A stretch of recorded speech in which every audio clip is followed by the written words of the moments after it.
so piu le nau te na dam jing ohinam tunin zong Gollui Thusim phabeb anangai khom ki taw hitin tuni a Gollui Thusim phabeb inangai khom diu chu hi le ama so penin isu pi pau Smartmyn taw ngelet na hin sud SEIVAL nu kiti a hi tun ama su bangbangin anangai khom ki taw hite masanglai a hin leng thupi ta khat ana umin leng pa sipai te hi gamlenga ana chi jiwin a hi leng pa sipai te zong gamlenga chi si leo gamangla apha si uhin thing on chung khat na nunga mel hoi ta khat ana tozin sipai hon zong avewin hoi asa wal ji wachun lengpa ko ma sei tawve wo lengpa hingso nin damso nin nasu te gamlenga ka chi si uhin gamangla anunga mel hoi ta khat thing on chunga ana tozin amel hoi dan khu nangji lodin apa maije ativin a hi chun leng pan zong asu te thu apin numei nu chu aga poisa in akichen pitan a hi lengpa hin asu te la a asin thei pen khat ana umin ama chu amin kai thei akitin a hi lengpa ji nu SEIVAL nu hin leng in pi sunga akichat le agin koiman umpun hin la lengpa sin thei pen kai thei kitipa hi anakichan hiji ahin ama hi thana ding lungthim ahin gong panta na hi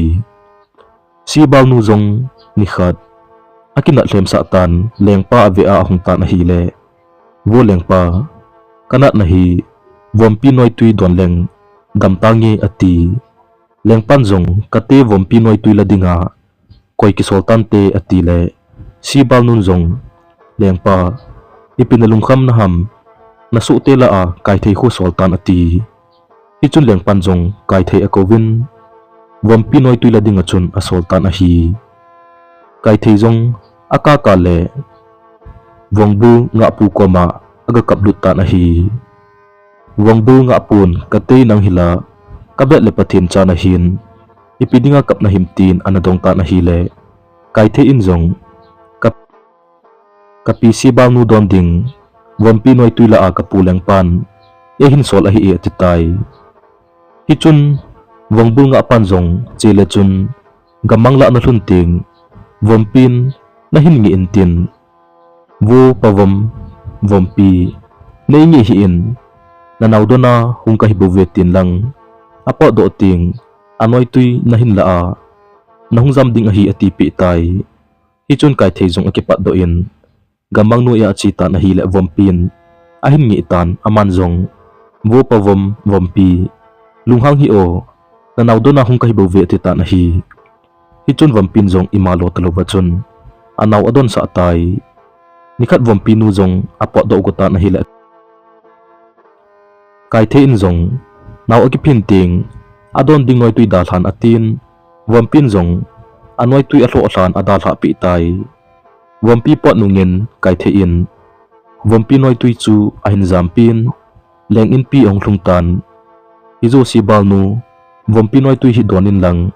damnan phatnan nei tan ati pi tai SEIVAL nun zong vompi noi tui chu adonin nithum sung chu akipat zol sil sul in kanikit tai atin akina thlem sa akit tai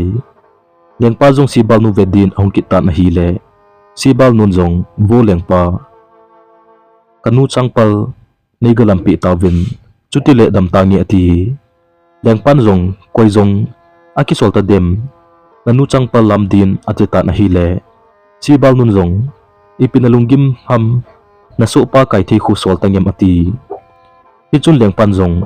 kai thei akautan SEIVAL nu anu changpal lam din asol tai kai thei zong akaka le vongbul nga pu ko machun aga kaplut kitan a hi vongbul nga apun zong nang hila pathin cha hila chun na kilomin ipinalung khampi ham tin adong kitan a hi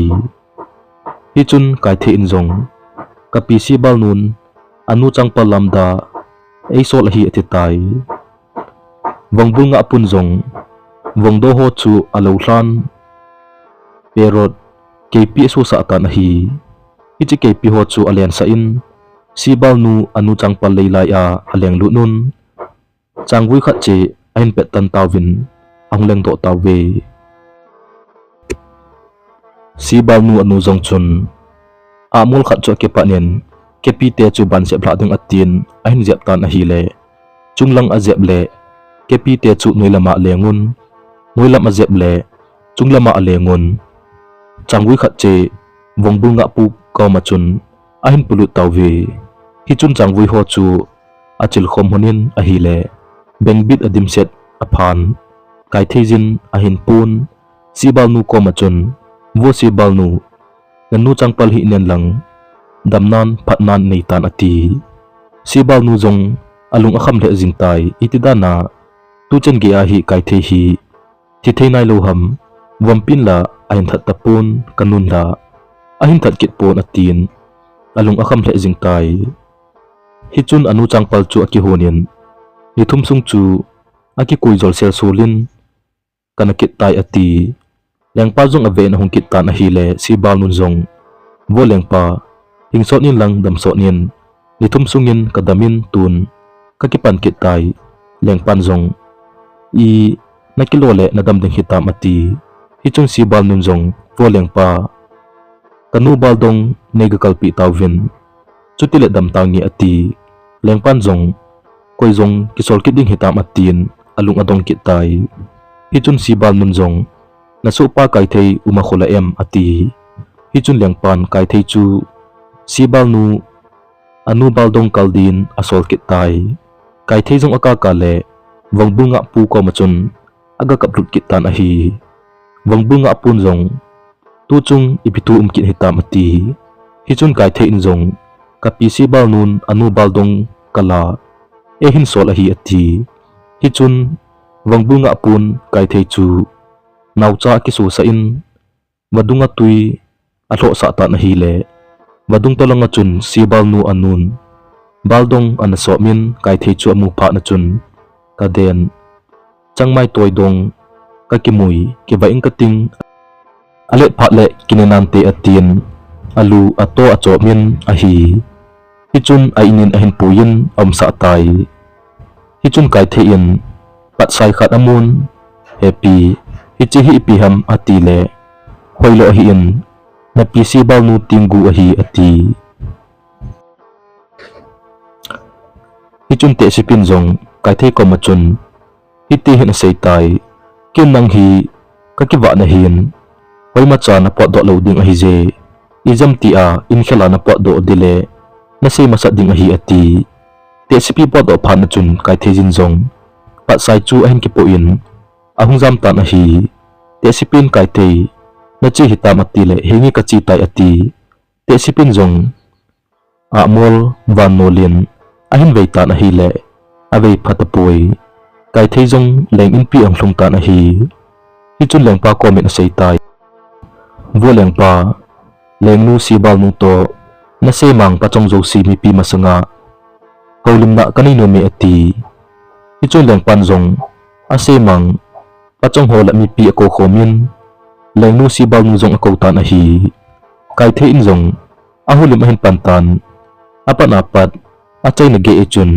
sibal nun ama thana dinga thil agon ho chu aba nei chan ahin sei tai hichun sibal nu ahun kiliza azingin zo thu a hi kai thei thu se hi tin apang tai hichun kai thei in leng pa za vo leng pa na sil na loi na gan chaw khom ti min ati leng pan asil aloi agan cha khom ta na hi le hop thuma hop khat bo om tai hichun kai thei jin vo leng pa tun na so na kol na sipai te khom ti min ati le leng pan zong aso akol asipai te khop kit le hop thuma hop khat bo om kit tai hichun kai thei jin na sil na loi na gan cha na so na kol na sipai te hi na jinu si balnon ane achai gam hitai azu ting nang zong na hin le ding a hi je hiji achu ke zong kha dinga thil agon hi atitai hi chun leng pa zong alung ahang za jingtan si bal nu chu manun lang that do un tin thu apitai hi chun si bal nun zong atin aha ahin sau do sa tan a hi kai thi jing jong gang chelin pat sai ahin pu chu alan hi chi si baw nu tingu atin pat sai chu a hlo bo jing le a pet pet na chun si baw nu tingu abong tan tula ma da in achun athitai si baw nu thi zo wachun leng pan kai thei chu aba ban ta achun apan sa in nom ta in lengwai apotaw ve Thusim chu aki chaitan tun adang khat anangai khom ke no hite ani na in ngai du chu a hi le iso pipaw Smartmyn mama in ahen sud ki gol ngai bong no to hlono kiti a hi tun ama su bang bang anangai khom ki taw hite masanglai ahin gam khat na hin gamsa tampi ana umin a hi hichlai gam chu gamnom ta ahin hampa hingset set nin ake in a hi hichimona chun hlopi khat le ano chu le bongpi khat le ano khat ana chengun nisi le hlopi le bongpi chu ni hola chun awai kun ji hlunin a hi ano te ni chu ana da thla ji hlunin a hi hlopi hin gamsa ho amanjin athat jin kiba anan an nei jin hin la bongpin wang ham hing phoi ho ane jin a hi nisi le pi te ni ne hola abai kon jingji hluna chun ano te ni chu ana ki gol ngai hlunin hin la amani ki gol ngai na chu anu te ni a het sa hlun pu na hi ni khat hi ni dang bang a chun anu te ni chu ne holding a chun abai kon do ki hlun tan wangsit ta a chun hichini kho a chun hlopin gamsa ma ding akimu zo tapun bong pi chu ahin thatnin ahin ne chai do tan a hi ni hla chun bong pi ahungwai hlun lo pha na chun bong do alung kham tan hlopi ko ma chun heno hlopi kanu khojing ta dinga ahung nai poi ati le hlopin jong adon bonin nangnu mikilo sinu khun lamsa lam thlanga ham hing ahin kine khol hina ta ati pi tai zan ahung hitan bong no zong anu ngai nan akap tan hlopi za sei kinin heno hlopi ho jingtan kanu ahung nai poi ti le hlopin jong sei kinin nanu chu adang chawala atui don na tui khuwa hung thlut den hitan te ti pi kit tai bong no zong an ne num talo wachun anu ngai nan akap khuwa atai azinga chun thopi awai kon do pha na chun hlonovin bong no ko ma seitan gol kegel danian kanun nangnu chu ain tha do hitan te achuti lo le tu ge ya iti hunglung da ding ham nangnu be ya na uma ke kanu angsunga nupta a kakol ji hi nom ka sapoi ke nu zong that do hitin ini honin nu beijin umta hiti ati hinla bong no anom tapun gol ke nu umlo bon he banga ki pona a ke nu hi zong le nangnu om le eiweng hunding a hi je ati hinla thlono vin ase in kanu itha do jinglo le ne ding amulo ni khole nang na hin tha ki ding hiting chule kado zo lo ding a hi ati kit tai hi chun bong no vin a hi le na nu khu banga hat khu einin iti itha ding ham ati thlono vin olmo hin gol igala lo bu a khun lo nei pan gan hing tha na thei lovam a koyin zan le kanu kam sunga le lut le hen thiding a hitai atin lovam chu agala hun tan a hi zana chun hlopi umun pha na chun akam sunga lovam chu aselut pi hlun le jingka chun hlopi chu ana thido tan a hi hlopi ati pha na chun hlono le bong no chun kitep na khat asem hlunin ithi le ithi khom ding ihin khom ding a hi ati tai ni khat hi hlono le bong no zong ani acha hun ki to lo zia chun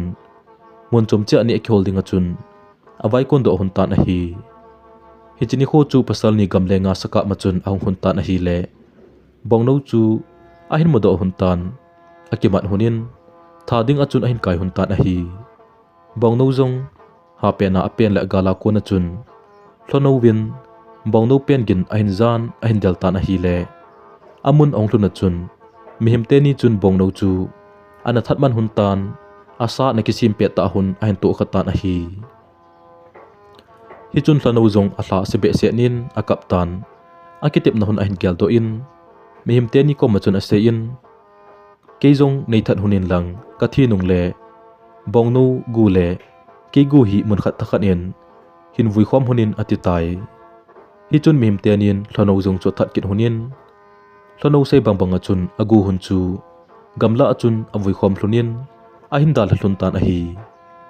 pha chom kha zuwa chun amani mama chu hi chimona chun aga chi kit hunin a hi le